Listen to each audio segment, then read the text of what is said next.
Andromeda Galaxy, जो कि हमारी पड़ोसी आकाशगंगा है, उसकी जब खोज हुई थी तब हमने असली ब्रह्मांड को जाना था। कैसे, आइए जानते हैं। पर इससे पहले जानते हैं कि असल में आकाशगंगा क्या होती है।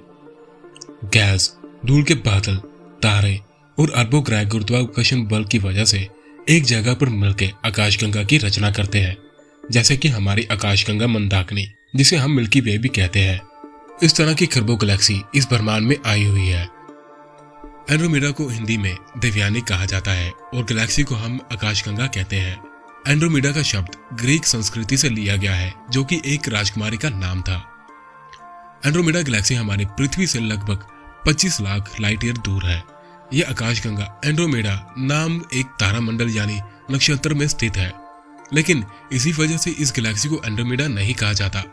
असल में एंड्रोमेडा एक ग्रीक की प्राचीन राजकुमारी का नाम था, उसके नाम पर ही इसे रखा गया है। हमारी आकाशगंगा की तरह एंड्रोमेडा आकाशगंगा का आकार भी स्फेरल है,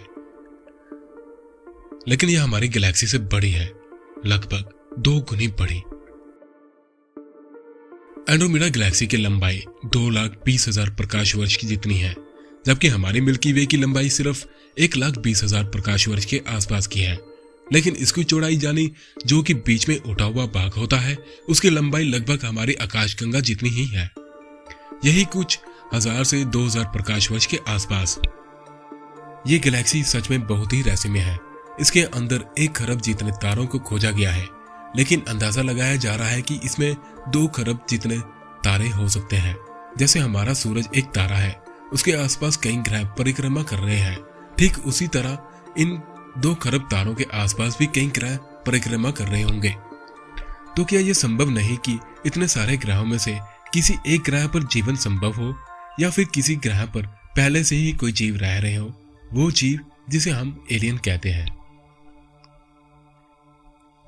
हर आकाशगंगा के केंद्र में एक सुपरमैसिव ब्लैक होल बना होता है। ठीक उसी तरह एंड्रोमेडा आकाशगंगा के केंद्र में भी एक ब्लैक होल है। इसका द्रव्यमान 14 करोड़ सूरज के द्रव्यमान जितना है। इसका गुरुत्वाकर्षण बल आकाशगंगा को एक साथ जोड़े रखने में मदद करता है।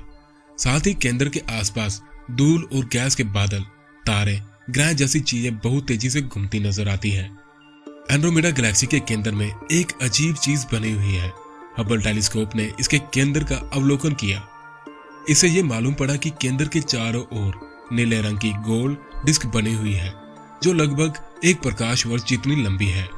साथ ही इसके बाहर की तरफ चारों ओर लाल रंग की रोशनी फैली हुई है, जिसमें कई हजारों तारे आए हुए हैं। नीले रंग का मतलब होता है नए तारे, जबकि लाल रंग का मतलब होता है पुराने तारे। वैज्ञानिकों के लिए ये एक अजीब घटना है, क्योंकि पुराने तारों के अंदर नए तारे जन्म कैसे ले रहे हैं, ये घटना कैसे हुई, वो अब तक पता नहीं चल पाया है। एंड्रोमेडा आकाशगंगा का इतिहास बहुत ही रोमांचक है, क्योंकि पहले इस गैलेक्सी को सिर्फ एक नेबुला माना जाता था। इस समय यही माना जाता था कि हमारी मिल्की वे गैलेक्सी ही पूरा ब्रह्मांड है और यह नेबुला हमारी ही आकाशगंगा में स्थित है। लेकिन साल 1864 में वैज्ञानिक विलियम ने कहा कि एंड्रोमेडा गैलेक्सी के लक्षण और विशेषताएं एक नेबुला जैसी बिल्कुल नहीं है। समय के साथ यहाँ पर बहुत से तारे की खोज हुई है, जिससे यह पता चलता है कि बहुत सारे तारों का एक झुंड है। फिर साल 1925 में हबल टेलीस्कोप ने वहां के एक रहस्यमय तारों की फोटो खींची, जिसे शेफर वेरिएबल नाम दिया गया। इस तारे ने सब कुछ बदल दिया। इस तारे की दूरी जानने पर एक अद्भुत बात पता चली। वो ये थे कि इसकी दूरी हमारी आकाशगंगा की लंबाई से कहीं ज्यादा थी, क्योंकि उस समय वैज्ञानिकों को पता था कि हमारी मिल्की वे गैलेक्सी की लंबाई 1 लाख प्रकाश वर्ष जितनी है, जिसे वो पूरा ब्रह्मांड मानते थे। लेकिन ये तारा इस दूरी के आगे भी था। पर ऐसा कैसे हो सकता है? कोई तारा ब्रह्मांड के बाहर कैसे हो सकता है? बाद में सारी रिसर्च करके पता चला कि एंड्रोमेडा कोई तारा का झुंड नहीं, बल्कि पूरी एक गैलेक्सी है जो लाखों प्रकाश वर्ष में फैली हुई है। तब वैज्ञानिकों को सबसे बड़ा झटका उस चीज का लगा कि जिसे वो ब्रह्मांड समझ रहे थे, वो तो असल में ब्रह्मांड का बस एक छोटा सा हिस्सा था। ऐसे तो और अरबों आकाशगंगा ब्रह्मांड में है। आपको ये तो पता ही होगा कि भविष्य में हमारी आकाशगंगा और एंड्रोमेडा गैलेक्सी दोनों एक दूसरे से टकराने वाली है, लेकिन ये टकराव कैसी होगी वो आपको पता है। एंड्रोमेडा गैलेक्सी 114 किलोमीटर प्रति सेकंड की रफ्तार से हमारे गैलेक्सी की तरफ बढ़ रही है। साथ ही हमारी गैलेक्सी भी एंड्रोमेडा गैलेक्सी की तरफ बढ़ रही है। इन दोनों गैलेक्सी का एक दूसरे की तरफ बढ़ने का कारण गुरुत्वाकर्षण बल ही है। उस वजह से दोनों गैलेक्सी एक दूसरे के नजदीक जा रही है। लेकिन अब डरिए मत, क्योंकि वैज्ञानिकों के मुताबिक ये टकराव आज से लगभग 4.5 अरब साल बाद हो गई। चौंकाने वाली बात यह है कि यह टकराव भी 2 अरब साल तक चलेगा। इन दोनों गैलेक्सी के टकराव से एक नई गैलेक्सी का जन्म होगा। इसके साथ ही यह अनुमान लगाया गया है कि जब ये टक्कर होगी तब हमारा सूरज पूरी तरह से लाल रंग में बदल चुका होगा और सौरमंडल के सारे ग्रह सूरज के अंदर समा चुके होंगे, यहाँ तक कि हमारी पृथ्वी भी। वैसे ऐसी टकराव की प्रक्रिया होना हमारे ब्रह्मांड में आम बात है, बल्कि खगोल शास्त्रियों के मुताबिक हमारी मिल्की वे गैलेक्सी का जन्म भी ऐसे ही 2 गैलेक्सियों के टक्कर से ही हुआ था। हमारी आकाशगंगा की तुलना में एंड्रोमेडा गैलेक्सी लगभग 2 गुनी बड़ी है। इसके साथ वैज्ञानिकों ने यह अंदाजा भी लगाया था कि एंड्रोमेडा गैलेक्सी का द्रव्यमान हमारी गैलेक्सी के लगभग 1.5 गुना ज्यादा है। और यह साफ दिखाई भी देता है कि एंड्रोमेडा हमारी गैलेक्सी की तुलना में ज्यादा द्रव्यमान है, क्योंकि वो लगभग 2 गुनी बड़ी है और मिल्की वे में जितने तारे और ग्रह हैं उसके डबल एंड्रोमेडा में है। लेकिन ये बात तो थी उस द्रव्यमान की जो हम देख सकते थे, पर 19वीं सदी में डार्क मैटर की खोज हुई थी। एक ऐसी चीज जिसे हम ना देख सकते थे और ना ही छू सकते थे, फिर भी वो हमारे ब्रह्मांड में अस्तित्व बनाए हुए है। ना देख पाने की वजह से ही वैज्ञानिक इसे डार्क मैटर कहते हैं। डार्क मैटर गैलेक्सी को बांधे रखने के लिए गुरुत्वाकर्षण बल के उत्पन्न करता है। ये डार्क मैटर लगभग हर गैलेक्सी में होता है। हमारी आकाशगंगा और एंड्रोमेडा दोनों में बहुत ही अधिक मात्रा में ये डार्क मैटर पाया जाता है।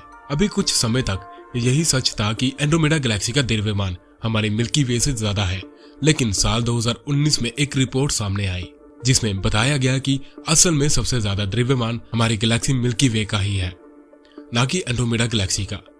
इसकी वजह है डार्क मैटर, जो कि मिल्की वे में ज्यादा है बजाय एंड्रोमेडा के। फिर भी इसके बारे में कुछ कहा नहीं जा सकता, क्योंकि हम इस डार्क मैटर के बारे में ज्यादा कुछ नहीं जानते। साथ ही डार्क एनर्जी भी तो अभी एक रह से ही बनी हुई है। चलिए अब जानते हैं इसके कुछ अजीब तथ्यों के बारे में। एंड्रोमेडा गैलेक्सी की पहली फोटो साल 1887 में आइजैक रोबोट द्वारा खींची गई थी। ब्रह्मांड में जैसे तारों का समूह होता है, उसी तरह आकाशगंगा का भी समूह होता है। हमारी आकाशगंगा और एंड्रोमेडा आकाशगंगा जिस समूह में आती है उसका नाम लोकल ग्रुप है। इस समूह में और भी 30 गैलेक्सी अपना स्थान बनाए हुए हैं। इसमें सबसे बड़ी गैलेक्सी एंड्रोमेडा है और सबसे द्रव्यमान गैलेक्सी मिल्की वे है। आपको जान के हैरानी होगी कि एंड्रोमेडा गैलेक्सी के अंदर भी 2 और छोटी आकाशगंगाएं हैं। इन दोनों गैलेक्सी का नाम M32 और M110 है। ऐसी आकाशगंगा को उपग्रह आकाशगंगा कहते हैं। एंड्रोमेडा के अंदर कुल 14 उपग्रह आकाशगंगाएं हैं। एंड्रोमेडा गैलेक्सी को हम नंगी आंखों से भी देख सकते हैं। बस शर्त इतनी है कि साफ हवामान और कम चमकीली जगह पे होनी चाहिए। एंड्रोमेडा गैलेक्सी को M31 या मेसर 31 नाम से भी जाना जाता है। ये उन गैलेक्सियों में से एक है जिसका अपना खुद का एक नाम है। आप सोच रहे होंगे कि हर गैलेक्सी के नाम होते हैं, तो इसमें क्या है? यहाँ पर खुद का नाम मतलब कि कोई खास या फिर एक विशिष्ट नाम। हमारे ब्रह्मांड में अरबों आकाशगंगाएं हैं, इसलिए वैज्ञानिक और खगोल शास्त्री नाम रखने के लिए एक कैटलॉग मेथड का इस्तेमाल करते हैं, जिससे गैलेक्सी के नाम को आसानी से पहचाना जा सके। जैसे कि IC 1101 एंड्रोमेडा का भी एक कैटलॉग नाम है और वो है M31। अंदाजा लगाया गया है कि 5 अरब साल पहले 2 बड़ी आकाशगंगाएं आपस में टकराई थी और उसी वजह से जन्मी थी एंड्रोमेडा आकाशगंगा। एंड्रोमेडा गैलेक्सी की उम्र अभी तक 4.5 अरब साल बताई जा रही है। पिछले साल 2016 में ही एंड्रोमेडा के अंदर 40 और ब्लैक होल को खोजा गया था। मतलब कि एंड्रोमेडा गैलेक्सी के पास ब्लैक होल की कोई कमी नहीं है। एंड्रोमेडा गैलेक्सी का सबसे चमकीला तारा अल्फर्स या अल्फा एंड्रोमेडा है। इसे कभी कभी सीरा के नाम से भी जाना जाता है। ये पृथ्वी से 97 प्रकाश वर्ष की दूरी पर स्थित है। केंद्र में रहे महाकाय ब्लैक होल के अलावा भी एंड्रोमेडा गैलेक्सी में 26 और ब्लैक होल को खोजा गया है। तो बस ये थी कुछ जानकारी एंड्रोमेडा के बारे में। अगर आपको ब्रह्मांड से जुड़ी ऐसी ही जानकारी पसंद है तो हमारे AIU नॉलेज को जरूर सब्सक्राइब करें। धन्यवाद।